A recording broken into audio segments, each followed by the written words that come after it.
Oke guys, let's see our presentation. Pembentukan jenis tanah dan persebaran jenis tanah. So, yang pertama, pembentukan jenis tanah. Pada mulanya, permukaan bumi tidaklah berupa tanah seperti sekarang ini. Permukaan bumi di awal terbentuknya hanyalah berupa batuan-batuan besar yang gersang dan tidak ditumbuhi oleh tanaman apapun.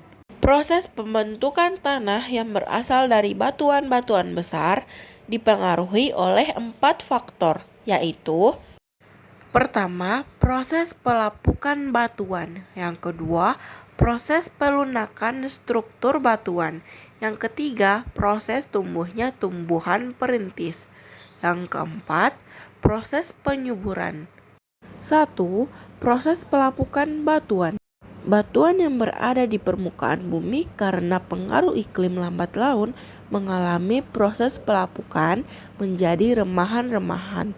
Proses pelapukan sendiri sebetulnya melibatkan banyak faktor lain, sehingga ia dikelompokkan menjadi 3 jenis, yaitu yang pertama, pelapukan kimiawi yang dipengaruhi oleh hujan asam.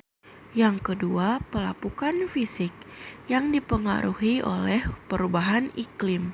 Yang ketiga, pelapukan biologi yang dipengaruhi oleh aktivitas makhluk hidup. 2. Proses pelunakan struktur batuan. Batuan-batuan remah yang terbentuk dari proses pelapukan kemudian mengalami pelunakan. Dalam hal ini, air dan udara memegang peranan yang sangat besar.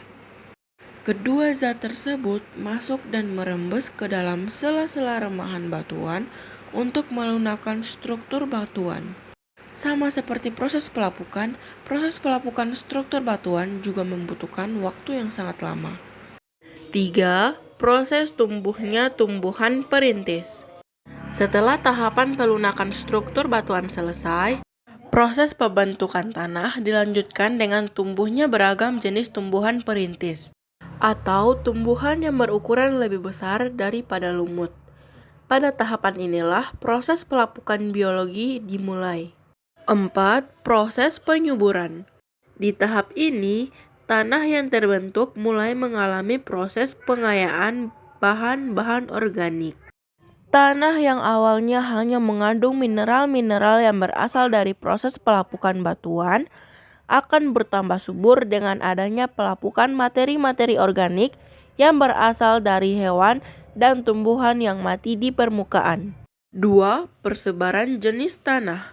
Persebaran jenis tanah dibagi atas 10 jenis, yaitu litosol, regosol, gambut, laterit, aluvial, vulkanis, grumusol, mergel, kapur, dan kaolin. Yang pertama ada litosol atau tanah yang berbatu-batu. 2. Regosol atau tanah dari lumpur gunung berapi dan endapan pasir di sepanjang pantai. 3. Gambut atau tanah yang berasal dari organisme tumbuh-tumbuhan yang selalu digenangi oleh air. 4. Laterit atau tanah yang miskin unsur hara sehingga tidak subur. 5. Aluvial atau tanah yang berasal dari pasir halus. 6. Vulkanis atau andosol. Tanah ini banyak terdapat di sekitar gunung berapi. 7. Grumusol atau tanah yang terbentuk dari batuan kapur dan batuan gunung api.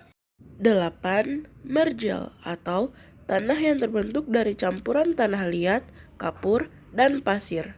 9. Kapur atau tanah yang batu induknya berasal dari batu gamping. Terakhir, kaolin atau tanah hasil pelapukan batuan beku atau batuan metamorf.